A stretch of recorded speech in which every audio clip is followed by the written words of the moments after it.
누가복음 4장 16절부터 30절까지 말씀을 한 절씩 교독하시겠습니다. 누가복음 4장 16절부터 30절 소리 조금만 줄여주시죠.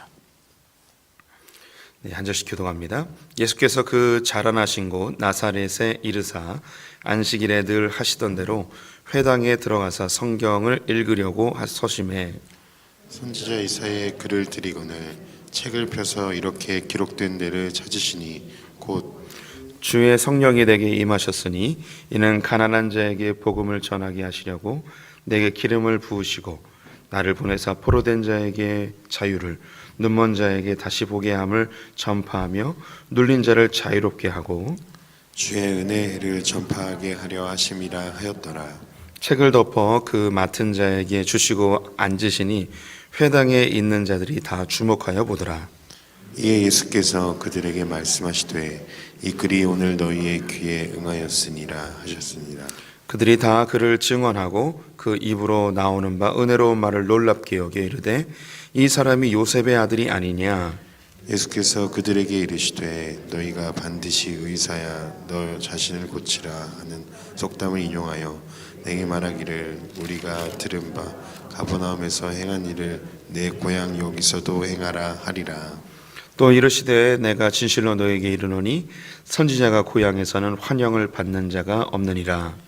내가 참으로 너에게 이르노니 엘리야 시대의 하늘이 3년 6개월간 닫히어 온 땅에 큰 흉년이 들었을 때에 이스라엘에 많은 과부가 있었으되 엘리야가 그중 한 사람에게도 보내심을 받지 않고 오직 시돈 땅에 있는 사렙다의 한 과부에게 뿐이었으며 또 선지자 엘리사 때에 이스라엘에 많은 나병 환자가 있었으되 그 중에 한 사람도 깨끗함을 얻지 못하고 오직 수리아 사람 나아만 뿐이었느니라.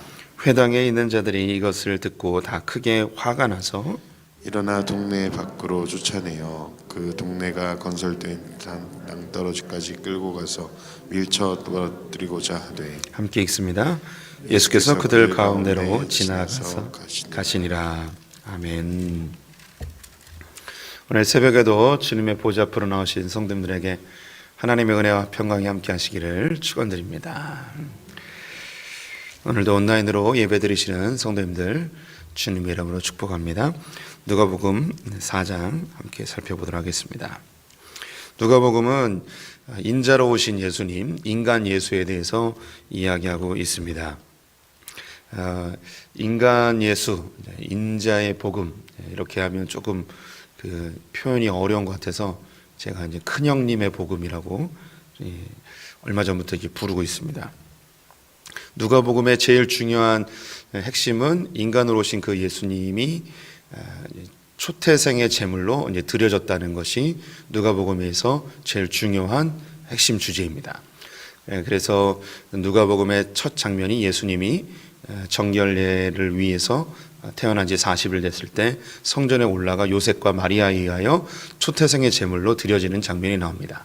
그리고 가장 마지막 장면이 예수님이 하나님 아버지에 의하여 모든 인류의 초태생의 제물, 첫 아들을 제물로 드리는 장면으로 마무리가 되어지죠. 그래서 누가복음은 이 초태생의 제물로 드려진 인간 예수, 첫 아들 예수, 큰형님 예수를 보여주고 있습니다.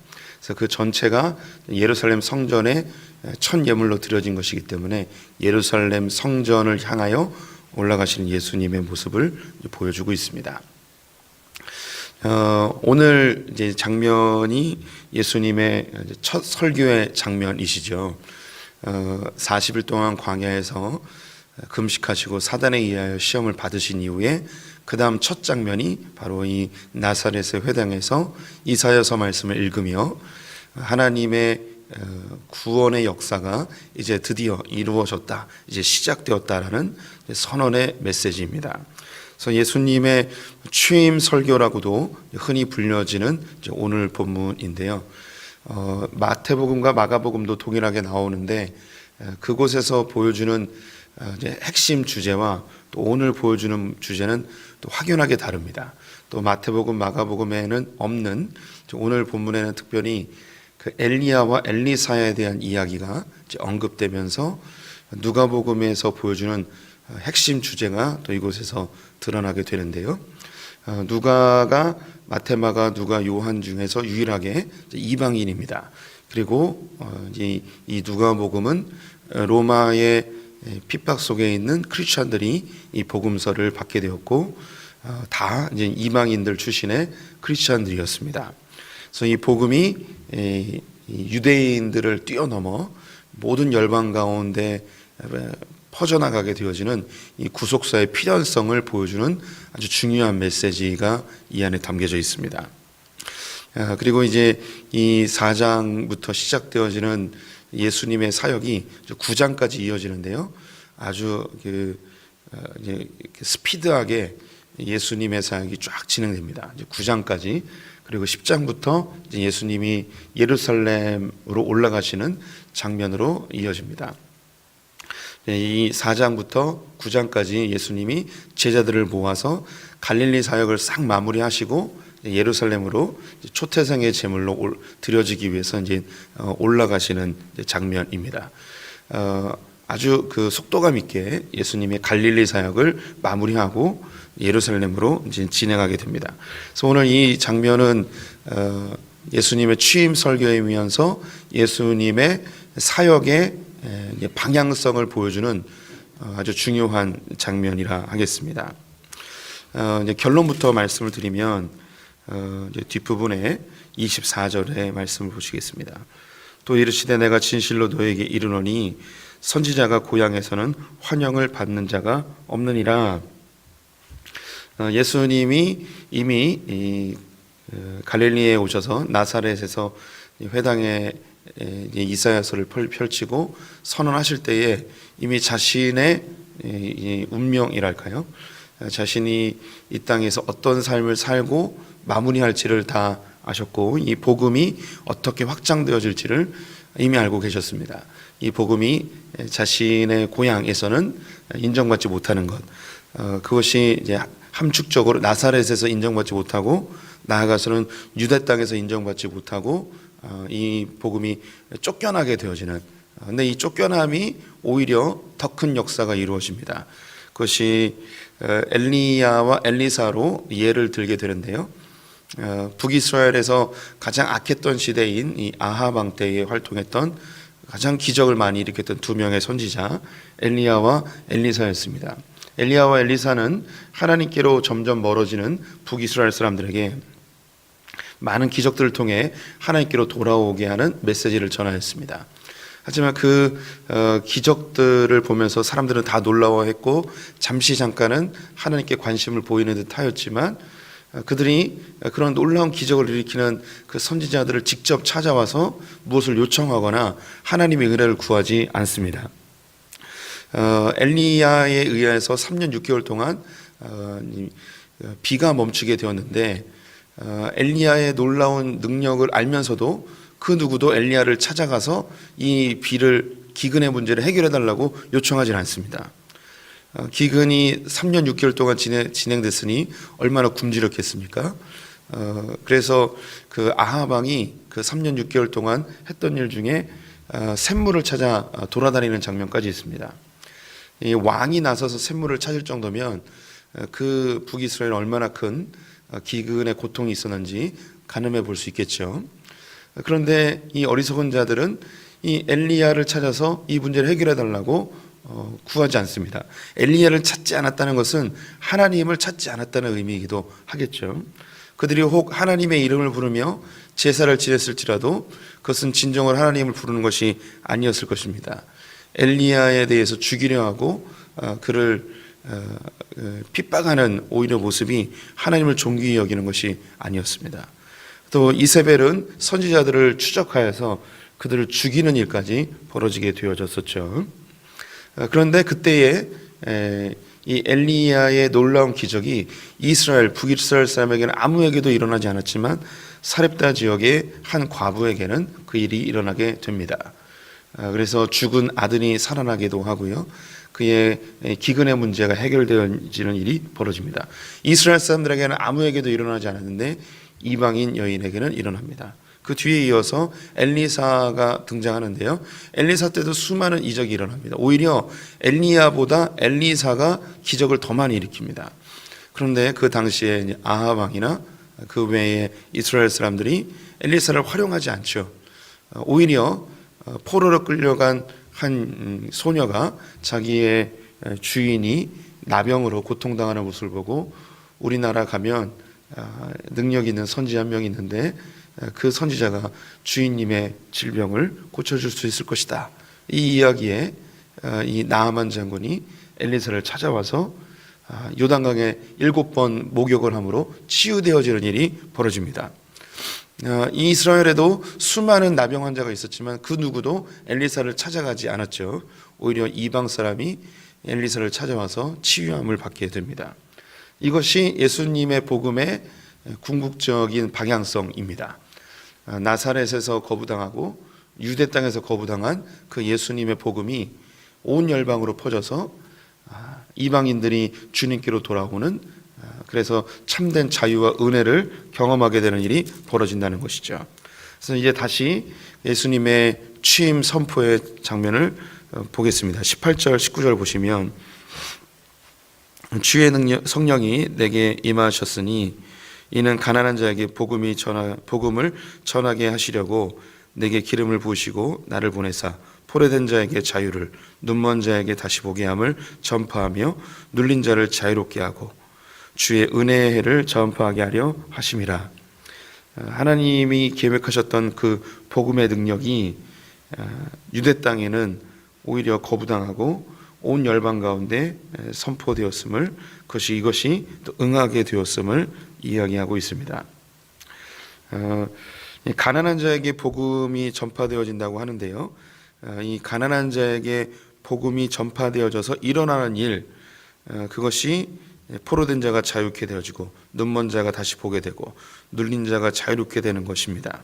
그래서 이 본문을 잘못 읽으면 가난한 자에게 복음이 전해지고 포로된 자에게 자유를, 눈먼 자에게 보게 함을, 눌린 자에게 자유를, 이렇게 볼 수 있는데 뒤에 나오는 포로된 자, 눈먼 자, 눌린 자, 이 모든 자들이 가난한 자입니다.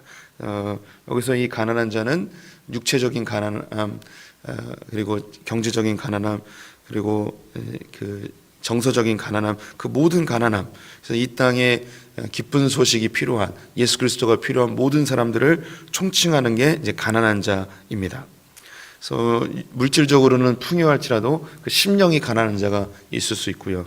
그리고 실제적으로 물질의 어려움으로 가난한 자도 있을 것이고, 부유하지만 육체의 연약함으로 이미 심령이 가난해진 사람들도 있을 것입니다. 그래서 이 모든 가난한 자들이 주님의 복음으로 자유케 되어지고 또 다시 힘을 얻게 되어지는, 소생케 되어지는 이 복음의 능력이 온 열방 가운데 퍼지게 되었다고 주님이 선포하신 것이죠. 바로 우리 성도님들이 그 가난한 자들이었습니다. 제가 그 가난한 자였습니다. 늘 이 땅에서 어떻게 하면 성공할까, 어떻게 하면 이름을 날릴까, 여기에 늘 중압감에 눌려있고, 내 미래가 실패하면 어떻게 되나, 내 미래가 초라한 인생으로 맞춰지면 어떡하나, 미래에 대한 염려와 근심이 늘 제 어깨를 누르고 있었습니다. 또 사람들에게 인정받고 싶었고, 사람들의 인정하지 않는 그 눈초리가 늘 가시처럼 다가왔고, 늘 사람들을 두려워하는 그런 삶으로 삶이 늘 억어되어져서 늘 눌린 삶을 살았던 것이 저였습니다. 그런데 이 예수 그리스도의 복음이 저를 묶고 있던 것들을 하나하나 풀어내기 시작했죠. 그래서 이젠 그 누구보다도 복음 안에서 자유함을 누릴 수 있게 되었습니다. 이 자유함이 그대로 얼굴에 보이지 않습니까? 이 자유로운 얼굴, 뭔가 질서가 없이 그냥 너무나 자유로워 보이지 않습니까? 새벽에 썰렁한 유모를 했더니 우리 성도님들도 삶 가운데 여전히 우리는 완전한 자유를 누리지 못합니다. 그래서 우리가 더 복음이 필요합니다. 복음은 예수 안 믿는 사람이 아닌 바로 이미 예수를 믿은 우리들에게 이 복음이 더 필요합니다. 근데 우리가 자칫 잘못하면 이 나사렛 사람들처럼 유대인들처럼 되어질 수 있습니다. 복음이 우리를 향하여서 가난한 우리들을 위해서 눌린 우리들에게, 포로된 우리들에게 전파되었고 우리에게 선포되었는데, 이 복음을 우리가 오히려 이것을 거부하고 던져버릴 수 있는, 짓밟아 버릴 수 있는 위험성이 매우 높습니다. 마치 북이스라엘 사람들처럼 엘리야와 엘리사가 그들 가운데 있었지만 그 엘리사와 엘리야를 전혀 활용하지 못하고 여전히 그들은 바알과 아세라를 숭배하며 하나님을 우상처럼 섬기며 그들이 나의 이 눌린 마음은 성공하여서 떵떵거리며 사는 것이 이 마음을 풀어줄 수 있는 유일한 방법이라고 생각하며 우상을 섬기고 이방신을 섬기고 있을 수 있습니다. 또 나의 이 가난의 문제는 주님이 나에게 주시는 은혜로 해결되어져야 되는데 이게 아니고 돈 주세요 주님, 부자 되게 해주세요 라는 것으로 매여서 왜 아직도 나를 부자로 만들어주지 않습니까?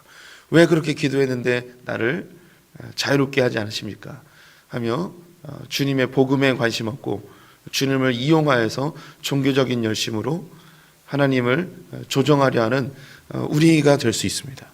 오히려 그 복음의 진수를, 복음의 핵심을 잃어버리고 종교화되어질 수 있는 위험성이 우리에게 늘 있죠. 오히려 이 복음이 교회 안에 자리를 잡지 못하는 위험성에 빠질 수 있는 그런 시대에 우리는 지금 살아가고 있습니다. 우리 안에 예수를 여전히 환영하고 있는가? 여전히 예수를 우리는 그 복음을 우리는 이 마음으로 받아들이고 있는가? 아니면 내가 교회를 다니고 예수를 수십 년 믿었음에도 불구하고 복음과 전혀 관계없는 그런 삶을 살고 있는가? 우리는 점검해 볼 필요가 있습니다. 복음은 이것이 가장 명확한 이 특징입니다. 가장 이 구원의 역사의 필연성, 복음이 전해졌지만 이것이 수용되어지지 않으면, 받아들여지지 않으면 이 복음은 생명력이 있고 능력이 있기 때문에 반드시 어딘가에 가서 이 복음의 열매가 맺혀지고 하나님의 택하신 백성들을 구원해냅니다. 내가 받아들이지 않으면 반드시 어딘가로 흘러가게 되어지죠. 오히려 나는 복을 먼저 알았음에도 불구하고 나사렛 사람들처럼, 유대인들처럼 심판의 도구가 되어질 수 있습니다. 이 목사는 그 중에서도 가장 위험한 사람입니다. 복음을 설교하고 성경 말씀을 이야기하지만 이 복음의 능력이 내 안에서 활동하지 못하고 복음이 나를 비춰주지 못하고 오히려 내 속은 더 썩어가는 죄악으로 더 냄새나는 인생이 되어질 수 있는 것이죠. 그래서 우리 소풍의 성도님들은 늘 언제나 이 가난한 심령을 가지고 복음으로 자기를 비추는 성도님들이 되셔야 할 것입니다. 익숙해져 버린 복음, 익숙해져 버린 신앙생활, 너무나 내 몸에 오래전부터 입혀져 있었던 이 기독교의 문화들이 내가 신앙생활을 잘하는 것처럼 나를 속일 수 있습니다. 늘 우리 성도님들의 마음이 가난해져서 하나님의 복음으로 늘 나를 비춰, 나를 통하여서 복음이 흘러가는, 복음은 어쩔 수 없이 흘러가게 되어 있습니다. 그런데 나를 스쳐 지나가는 것이 아니고 복음이 나를 통하여 흘러가야 되는 것이죠. 오늘 읽었던 30절 말씀 마저 읽겠습니다. 예수께서 그들 가운데로 지나서 가시니라. 예수의 복음이 나사렛에 임했습니다. 하지만 이 나사렛에서 이 복음을 받아들이지 않았습니다. 그랬더니 예수님의 복음이 이 나사렛을 지나서 가버리십니다. 통하여 가시는 게 아니고 지나서 가버리시는 것이죠. 유대 땅이 이 예수 그리스도를 받아들이지 못하고 예수 그리스도가 그냥 지나가 버려 이방 땅으로 흘러가게 됩니다. 주님은 우리 성도님들에게 찾아오셨습니다. 그런데 이 주님의 복음이, 가난한 자를 자유케 하는 이 복음이 그냥 우리를 스쳐 지나갈 수도 있습니다. 이 복음으로 하나님, 이 복음이 나를 통하여 지나가게 해주십시오. 나를 통하여 흘러가게 해주십시오. 소풍교회를 통해서 흘러가게 해주십시오. 이런 기도를 오늘 새벽에 하였으면 좋겠습니다. 함께 기도하겠습니다.